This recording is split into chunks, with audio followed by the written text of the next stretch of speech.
Good morning and welcome in, everyone. Before we get into this morning's update, I want to go over a quick overview of what is transpiring so far across the market. As we see right now, the same thing that typically happens every single day at about 9 a.m. Eastern Standard Time, which we're still early, and 6 a.m. Pacific Standard Time, we'll see the market as the U.S. starts to wake up. Sometimes it's earlier, but it plays right into that 9 a.m. time period. The market seems to correct down. We have a lot of upward volatility during the night, but then as the U.S. wakes up, it seems like it's a combined effort to kind of take the money from the USA traders, as there's a lot of equity that comes in overnight, and then by the time we wake up to trade, most of it has disappeared. And now we can see XRP has dropped below, well, right around that just under $2.25 mark, down 3.2% on the day, and it's for anybody who was in the live, it's something we discussed yesterday, just about the way it was set up. Now we need to make sure that we hold $2.14. Otherwise, we could have a topping reversal here, as we've been discussing. But right now, $2.14 is a very big level. After a little bit of upward volatility, we had absolutely no volume, which was my main concern yesterday. There was absolutely no volume on this push up. So we're going to have to see exactly how this plays out. MicroStrategy, just a couple days ago, bought $2 billion worth of Bitcoin. And their buy price was like 97, 98,000 on this last purchase, 96. So they're already underwater on that purchase. And where would we have been without that 2 billion purchase? And on top of that, if MicroStrategy is buying all this Bitcoin, who's selling all this Bitcoin? Because we seen yesterday about BlackRock when I showed how much they were getting rid of Bitcoin and Ethereum. So it seemed like this was just another trap up after the close, and eventually we were going to get slaughtered here again. And now Ethereum's down another 2.5% today after making itself up to just about 25.31. It's fallen back outside of this very critical formation, because this is something we talked about in December. Is this a rising wedge? And if it is, instead of us going into this crazy bull market led by Ethereum was going to end up leading us into the next bear cycle, the crypto winter. And if this broke down, you're talking about a drop down to like $496 on Ethereum. And that would be absolutely crazy. But now for a second time, we've fallen outside of this support on what looks like a rising wedge. And if this fell down, I mean, this could be a big problem. So we're watching Ethereum to see if that is in fact a rising wedge. There's no way to tell for sure, but if it falls below this, this could be a very, very fast sell-off. And I'm not saying it needs to go to 450, but this could be very quick if it plays out in this fashion. Bitcoin dominance, believe it or not, is actually on the rise. The XRP Bitcoin pairing is down 2.5%. So, I mean, it's not looking great right now. We're on the outside. Still looks like an inverse head and shoulders possibly formed. We're on the outside of this descending wedge. So against Bitcoin, at least XRP looks like it's at least making up some gains. But then you look at this and there's a potential bearish cross in the daily about to start. There's the potential that if this does reverse back down, we could find ourselves with a relatively big drop here. So I've been nothing but transparent, even though I hate talking about the drops, because I know a lot of people didn't buy with us in the bear market. They bought in this bull market rally or mini bull market. But I've been making the case, even in what appears to be a bull market, most of these cryptos, their volume is at 5 to 6 year lows, even with that push up. Like, it doesn't seem to make sense. And yeah, I know a lot of people are talking about, and we've heard this yesterday, in 2021, the reason why there was such a big push with volume is because of the stimulus checks. Well, that's the way that capital came in. So you're going to have to mimic capital somehow. And if there's not going to be all that excess cash, that's going to come in via stimulus style checks, like in December of 2021, or January, February, what was it? February, March of 2021. Where's that capital coming? Because when you look at this extreme capital in 2020 into 2021, which that goes from December to about June.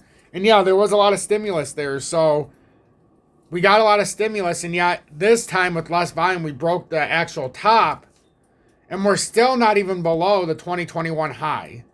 So when we start talking about terms of where we're at right now, we're still above the 2021 market, but at the same time, we never reached the 2017 highs when it comes to all-time highs.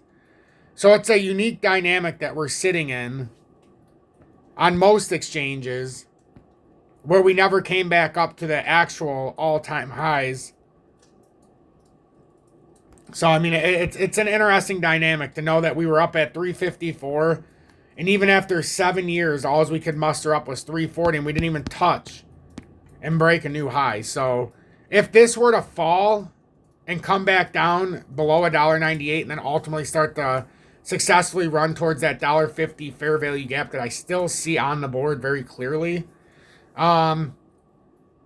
this could be an issue. This could be an issue. But with that being said, good morning. 7:56 a.m. Eastern Standard Time on this Wednesday, February 26th, 2025. I'm XRP Future Millionaire, and I reside in the great state of Michigan. So, like, I don't come on every day to try to scare people or make you so excited that your head's going to blow up. But what we're seeing right now is some obvious signs of chaos. These are clear signs that we have a problem. These are very clear signs that if this continues and we fall outside of here, this could be a very quick run down to that $1.98 or even that $1.50 level. Now, hopefully we hold 214. Hell, we don't even need to go all the way down there. But it's a bad sign to see how Ethereum's starting. It's a bad sign to see how on Wednesday morning when the U.S. starts waking up, how we just completely reverse back down. And I mean, it's almost like it's the exact same thing day after day. So overnight, you know, we get to, let's see, right around midnight, 11 p.m. to midnight. Then we get to 2 a.m. Well, we had got up to $2.36 while everybody's asleep. We're still up near $2.33. And now all of a sudden we dropped 10 cents per token roughly in the last couple of hours. So we're going to find ourselves in a spot here. Like, this is a very, very severe situation we find ourselves in. Even when you start to look at anomaly ones that were starting to move. Like, look at this. This is XDC. Is this any more than some kind of manipulation here? It comes up to 9.3. Now, let's see if this rolls all the way back through and gives away that entire gain. Because when it rolled back up here, you would expect, if this was some kind of bullishness, to hold at 8.9 cents. And it's not like there wasn't any room. I mean, there was a better than 5% drop that it could have held on. Instead, it's dropped 10% basically since just the overnight hours. It was up almost 19% at one point, or 18%. Now the U.S. wakes up, it drops 10%. DGB was one of the ones that was faring better. And even yesterday I said this doesn't seem good because there's no freaking volume coming in across the board. And now we're going to try to see if we can hold the 20-day. Hopefully it does. Because it was stronger than most on the bounce. But it is showing signs of flipping back bearish here. And the 3-hourly, that's bearishly engulfing. And that's probably not a good sign here to start. 2-hourly, at least it's tapped the 20-day and it hasn't broken down. The 30-minute is where it's trying to reverse what had a golden cross here. Now it's starting to give it back. So we need some volume. If crypto wants to hang on here on this one, we need some volume. That's the bottom line. If you get anything out of this update, we need volume desperately. Like, the volume has gone to die. MicroStrategy, or Michael Saylor bought $2 billion more of Bitcoin at around 96K. Think about it. $2 billion, and we'll just call it 96, even though I think it was a little bit higher. I think it was 98. But let's just call it 96. So he's down 9%. So he's down almost $200 million in like 3 days on this buy. Or 2 days. If that's the case, if even Michael Saylor, when he's buying Bitcoin, if it's still coming down that quick, where the hell would it have been if he wouldn't have bought that $2 billion? Would we already be at 74? Like, is this a combined assault, and is he like getting bailed out by the government through tax incentives or through other ways to where he's propping up this artificially and the government's paying him off? I don't know what's going on anymore. All I know is Bitcoin is showing what looks like a giant bear flag, and we got rejected at the make it or break it point at about 89K so far. If this comes through and we make a newer low from 86, this is coming down to that 74 target we had back in December. And better yet, what we talked about in December with crypto possibly topping out and making us very nervous when I took a very large amount of profit. And yeah, I still have a decent portfolio of ISO tokens and IoT, but I've taken substantial profit some 30-40% ago. And yeah, there was some criticism, but you know, I can only be transparent in my actions. And I felt like that was an opportunity for us to take advantage. Everybody thought crypto could go nowhere but up. Even the local guy at 7-Eleven who I was telling for 2 years to buy XRP and crypto finally told me after Bitcoin was over 100,000 or hitting 100,000, hey, I just bought Bitcoin. You should take a look at crypto. It's the next big thing. And I'm sitting there looking at this guy as if, and he's got a straight face. It's like, are you seriously going to sit there, motherfucker, with a straight face and tell me about crypto when I told you for 2 years in a crypto winter to buy it and you laughed at me at this very register? And that's what started happening. Even family members that I had talked about crypto, some started calling me saying, hey, I hear crypto's the next big thing. And I'm like, are you freaking kidding me? We're already up 10x. And I tried to explain this. I'm like, you guys are buying as I'm starting to exit out of some of my positions.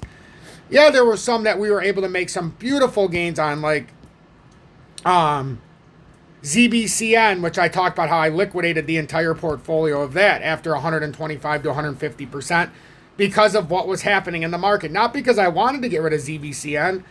It was just time because of where the market looked. It looked like we were getting ready for a chaotic move. And right now, if this plays out for Bitcoin, this bear flag, if we don't get some volume here in a very quick way, we're still looking at another 10.3% drop or $9,000 on Bitcoin. What does that do to the rest of crypto? And this looks like it's starting to get the rejection here, unfortunately. Fortunately for some, unfortunately for others. We'll see if this pans out. But we need some volume this morning. I got to get my son to school at 8:20, so I'm going to release this here. But we need volume now. We need volume very quickly. Otherwise, we're going to end up filling that destiny at 74K. And that was something we seen all the way back at 100. I mean, we were all the way up here. This is when we tried to break out of the symmetrical. But we knew this a long time ago, unfortunately. And we got one chance up, but it got a rejection. And looks like a perfect topping reversal. This looks like a too tailor-made. We need some volume. We need some volume in a bad way now. Otherwise, we're going to find ourselves at the wrong side of history here, and we're going to be back into a crypto winter. I'm XRP Future Millionaire. If you're looking to trade crypto and looking for an opportunity while it's possibly about to hit another low of this cycle, where would you want to be if Bitcoin's at 74? Are you even going to want to try to buy crypto? Because that would put XRP down probably around that $1.50 level we've been discussing since December. And yeah, there's the $1.98 and the $1.82 and go on and so forth. But that's the level we've been identified as at $1.50 roughly for 3 months almost. And right now we've just chopped down. All we've done is we took the elevator up, took the stairs down in crypto so far. And that was our biggest fear in December. That's why I took so much profit. And just because you take profit doesn't make you a bad person. I tell everybody, I buy twice as much as I want to hold now. That's my way of doing things after I learned in 21.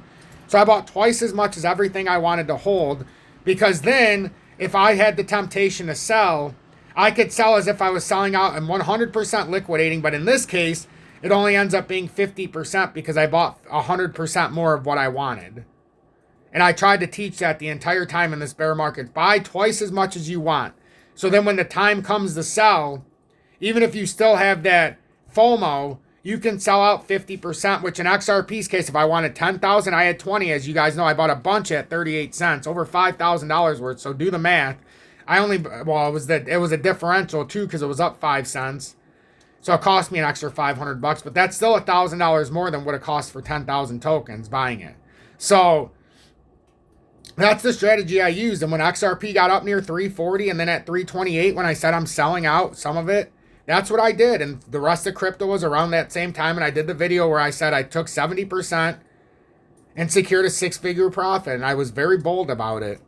And now I still have a lot of crypto, but not in the sense. I mean, I've already sold out so much, so where even if all of this went back down to bear market, I made so much money in this cycle, it wouldn't matter. But I still look at it for, I can liquidate that last 50% when it hits that right shoulder confirmation now. You know, I got to be a little spicy on the top towards the head, which I never usually am, but I had so much extra that I bought in the bear market for a multi-year bear market that this is the way I planned it this time. And I hope some of you followed, because there's been significant profit and still significant potential if this were to rally back out. But BITUNIX is the lowest spot in leverage trading fees. Even if you want to swing trade, I would do that with no KYC, no VPN worldwide. It has XRP and so many others. Lowest maker-taker fee on leverage. Lowest spot and spot fees on buying and selling, even if you're shorting the market at 1x. So take advantage. Crypto.com has a lot of different things that I can't find on other exchanges. And they have 250K FDIC backing. Their customer service was spot on. I had an issue with the crypto debit card where somebody tried to use it. They immediately provisioned the credit, then reversed the credit, sent over my money that I had on there onto another account within 24 hours. And it's already active again, and I was given the provisional credit that turned into a regular credit, and that happened all within 24 hours. It was spectacular. So I can at least talk about the fact that I had somebody who was trying to scam, and they immediately took care of it within several minutes, and then within 24 hours it had already been switched onto a new account, and now I have a new crypto debit card that's coming, but I can still use the card.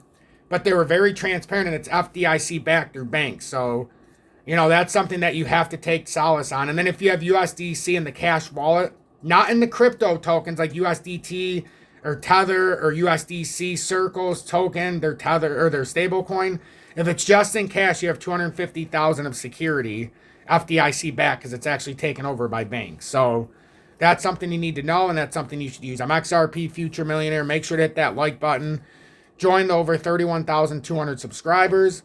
And share this far and wide so we can try to push the message and show everybody what's truly going on in crypto. And then when you're looking at this, this continues to come down. We're watching this flow through the markets. And if you ever want to look, fiatleak.com, and you can see just where all the market is moving, where all the money's flowing. And you can see we've been as high as 235, as low as 217 in this trading period. And now it looks like we're on a little bit of a downward spiral here. So that's just the way it looks. And until Binance and Bybit stop manipulating the market, because they are the biggest sellers right now.